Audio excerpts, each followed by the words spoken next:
Ouais, priorité au direct sur BFM TV et sur ce qui se passe en ce moment du côté de l'Allier à Vichy précisément, avec le président de la République qui part à la rencontre des habitants, des Vichysois, des Vichysoises. Et vous êtes sur place, Perrine Vasque pour BFM TV. Le président va à la rencontre des habitants qui l'attendent. Oui, qui l'attendent depuis de longues heures. Alors regardez, on va tourner la caméra, on va vous donner un autre angle. Nous, avec Vincent là, qui est derrière la caméra, on est de l'autre côté de la foule, vous voyez, et le président vient d'arriver pour saluer la foule. Mais alors attention, parce qu'effectivement, Vichy, depuis l'arrivée du président de la République et depuis le milieu d'après-midi, est complètement barricadé. C'est-à-dire que toutes les rues sont fermées à la circulation, bien sûr, et les gens qui ont pu rentrer vers les barrières ont été fouillés avec papier d'identité. Je l'ai vu tout à l'heure lorsque nous sommes arrivés. Alors effectivement, tout à l'heure, je vous entendais en plateau dire que ça semblait effectivement un peu poussif. Oui, c'est très très mort. Alors là, on le voit pas du tout, mais le reste de la ville est complètement, elle est complètement fermée à la circulation, aux piétons. On se croirait un peu dans un centre d'attraction fermé au public. Alors, ces gens qui sont ici pour attendre Emmanuel Macron, ils sont là depuis au moins 16 heures que nous sommes arrivés. Ils étaient déjà là. Alors Emmanuel Macron, en campagne, on sait qu'il aime ces images, bien sûr, en campagne sur le fond. Je ne sais pas si vous avez pu le voir tout à l'heure, le président de la République, il y a quelques minutes, eh bien, il s'est recueilli devant une stèle des 80 parlementaires qui ont refusé les pleins pouvoirs en Pétain en juillet 1940, parce que si c'est un président... Écoutons le président. Maintenant, je suis dans une ville magnifique aujourd'hui. Nous sommes là pour d'abord, évidemment, célébrer ce passé dans sa part douloureuse. Et monsieur le maire a eu des mots très, très forts et très justes pour dire d'ailleurs que ce n'était pas à la ville seule de porter ce fardeau. Et il a raison. L'État français qui était ici et qu'il a imposé à cette ville. Et c'est aussi la ville où 80 parlementaires ont eu le courage de dire non. Donc nous ne devons rien oublier, puis on doit continuer d'avancer, d'embrasser les projets du futur. C'est ce qu'on fait aussi ici, sur des sujets importants qui vont changer la ville.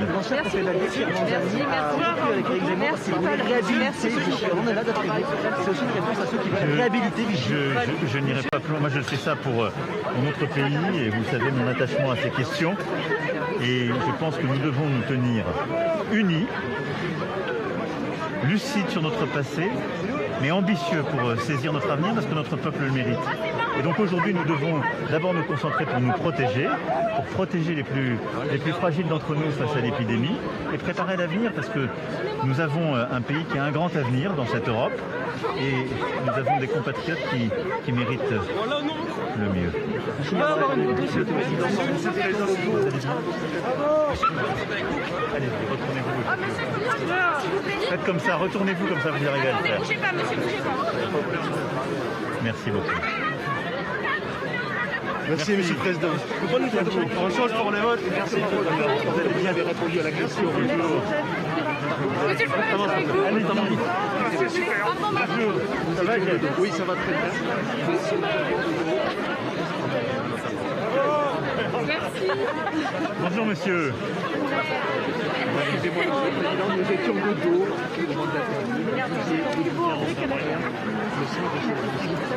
Que vous, à Vichy aujourd'hui, c'est aussi pour rappeler l'histoire de cette ville sous tous ses aspects.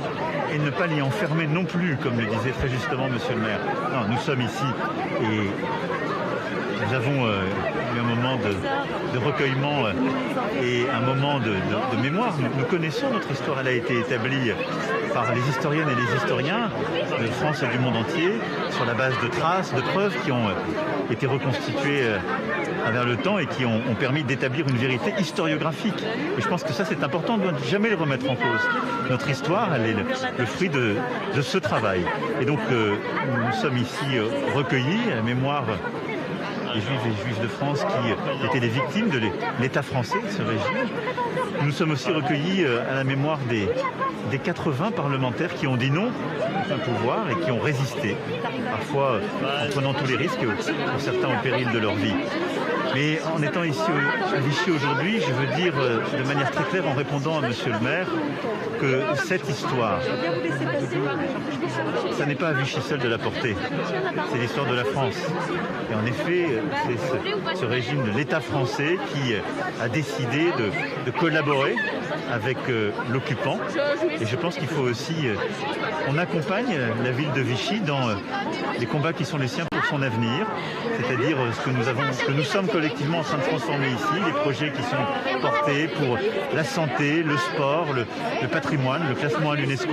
Et donc cette ville thermale est aussi une ville d'avenir, on ne doit pas l'enfermer. En fait. Monsieur le Président, le ministre a démissionné aujourd'hui à l'Élysée. Quel est votre commentaire sur cette... Écoutez, je veux saluer son esprit de responsabilité et à titre personnel, je suis très triste qu'Alain Griset quitte le gouvernement. Je pense qu'il a fait un travail excellent auprès de nos artisans, de nos commerçants, de nos indépendants et je veux le remercier.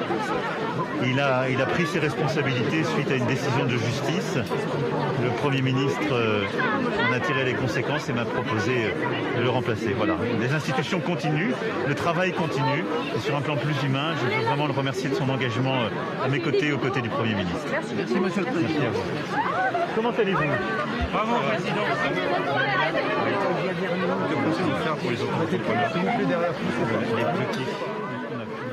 Le chef de l'État qui donc est en pleine promenade, et je mets des guillemets, dans le centre de Vichy à la rencontre des habitants et qui a pris le temps de répondre aussi en ouvrant le livre d'histoire concernant Vichy, ce qui est aussi d'une réponse à Éric Zemmour. Oui. L'histoire est écrite, l'histoire est en place, pas la peine de la remettre en cause.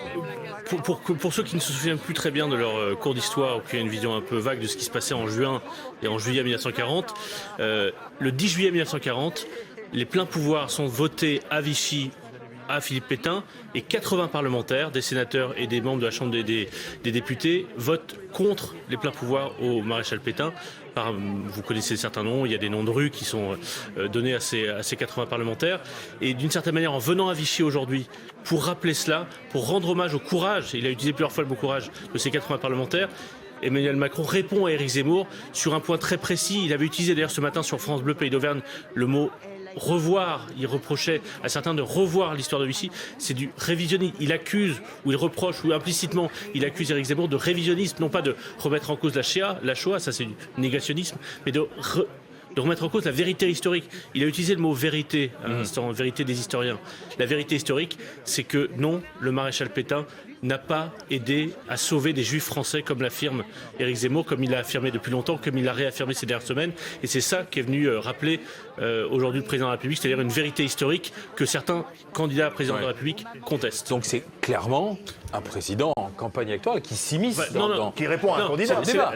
Indépendamment du fait que Emmanuel Macron soit en campagne électorale, et il est en campagne électorale, c'est un chef de l'État qui rappelle la vérité sur l'histoire de France.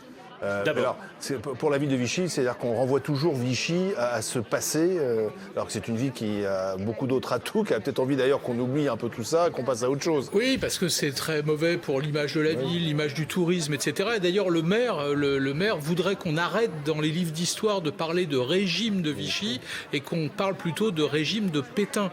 Et évidemment, c'est compliqué de réécrire les livres d'histoire, mais on comprend bien à quel point c'est un poids pour cette ville de Vichy. D'ailleurs, on vient d'entendre le chef de l'État dire « ça n'est pas à Vichy de supporter seul cette période de l'histoire de France ». Et on dit souvent que Valéry Giscard d'Estaing est le dernier à être venu à Vichy en 1978. C'est vrai factuellement, mais en réalité, il a fait un passage éclair. Celui qui a réellement prononcé un discours à Vichy, c'est le général de Gaulle. Il était devant l'hôtel de ville et à l'époque, il avait terminé son discours en disant « Vive Vichy !» Ce qui était quand même extraordinaire dans la bouche du général de Gaulle, mais c'était une façon de dire il faut tourner la page. Vichy ne doit pas supporter tout seul. De nouveau, on parle du rôle de Vichy pendant la Seconde Guerre mondiale. David Guiraud, qui est avec nous, le porte-parole jeunesse de la France Insoumise, avec vous tout à l'heure. On parlait de la gauche parce que ça s'agite un peu à gauche en ce moment autour d'une candidature unique. Mais un mot quand même sur ce déplacement. Alors, le chef de l'État est toujours en exercice. Il a encore 4 mois de quinquennat. Il a le droit quand même d'aller voir les Français, voir notamment ce qu'il a mis en place fonctionne. Vous lui faites aussi un procès. Il est déjà candidat, il est déjà en campagne, ou vous acceptez que le président puisse encore se déplacer? Non, mais Franchement, vous connaissez le tableau de Magritte, hein, ceci n'est pas une pipe. Alors ce soir, on a un autre artiste, c'est Emmanuel Macron, qui nous dit ceci n'est pas une campagne politique. Voilà. Moi, je crois qu'effectivement, c'est une campagne déguisée. Maintenant, évidemment qu'il a le droit de se déplacer. Personne ne conteste ça. Il s'agit de pas être mesquin. Mais néanmoins, ça commence à faire beaucoup d'images, beaucoup d'argent de l'État utilisé.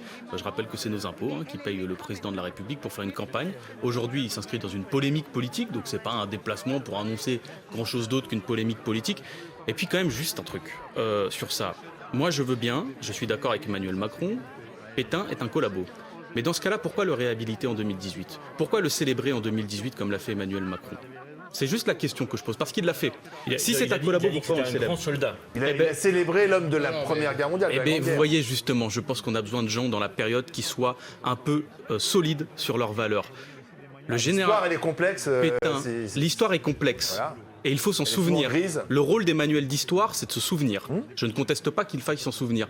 Par contre, commémorer, c'est autre chose. Célébrer quelqu'un qui a été frappé d'indignité nationale. Et à partir du moment où il est frappé d'indignité nationale, Pétain, eh ben, effectivement, on arrête de le célébrer dans tous les aspects de sa vie. Dans tous les aspects de sa vie, parce que c'était un collabo. Et on ne retiendra que ça de ce triste homme. David Guiraud vous retrouve tout à l'heure à 18h35 pour la dernière partie de BFM Stéréo. On parlera de ce qui se passe à gauche. Puisqu'on a deux personnalités ce soir qui font parler d'elles, qui appellent à l'union, Arnaud Montebourg et Anne Hidalgo, qui ce soir sera l'invité d'un 20h. Mais